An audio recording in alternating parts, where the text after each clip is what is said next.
There are some designs that transcend time.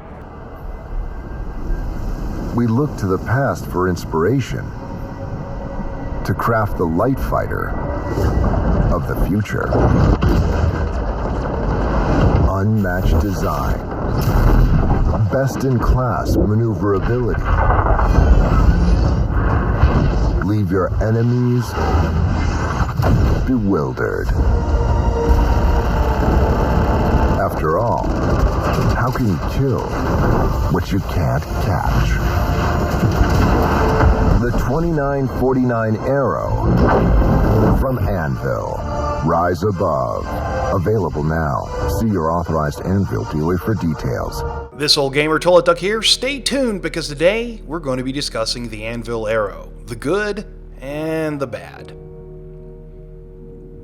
The Aero is described as the ultimate light fighter of the future with an ultra-aerodynamic frame, diminutive profile, and extreme agility that can hold its own against any comparable sized ship. And it can. It has the firepower to pack a mean punch in a very small package, and the engine power to leave other ships in the dust if a tactical withdrawal is warranted.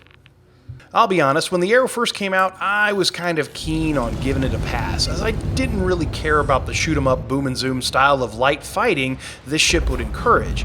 Yeah, then someone lent me theirs for an hour and I was hooked. I literally bought it about 5 minutes after I blew his up. The ship really is the Star Citizen equivalent to the Battle Star Galactica Viper. It's small, it's agile, it comes standard with high DPS guns and has a complement of missiles. I mean, it really is that good. The Aero has 3 size 3 weapon mount hardpoints, one on its back and one under each wing. Its default loadout is excellent, but if you decide to change it, it gives you a lot of arming options. Due to the meta right now, I personally prefer to mount either 3 size 2 gimbaled Scorpion ballistic repeaters or 2 of those and 1 ballistic cannon on top, but you can kind of do whatever you want. And once you're a better pilot than I am, and have decent aim, I don't, you can mount 3 size 3 of your favorite weapon and absolutely dominate. 3 size 3 weapons in a ship this tiny is great. This ship also technically has 4 missile mount hardpoints, 2 per wing, 1 size 3 and 1 size 2, which means this ship could technically leave the pad with 6 size 1 missiles slung under each wing, or be rocking a single size 3 and a single size 2 under each wing. Your configuration will vary depending on what you're going after. All that for only $75 US for the standalone ship or the starter pack at $90. It's really kind of hard to go wrong here. By the way, if you have a favorite loadout for the Aero, please comment down below and share your favorite loadout so that we can all test it out. I'm curious as to how you build yours. So anyways, what's the catch? Now let me be clear. I highly recommend this ship. It is fun. But only as a secondary ship, not as your daily driver. As with anything that is hyper-specialized to do one thing really well, it suffers in some areas. And personally, I think that this, as a starter ship, it would be problematic.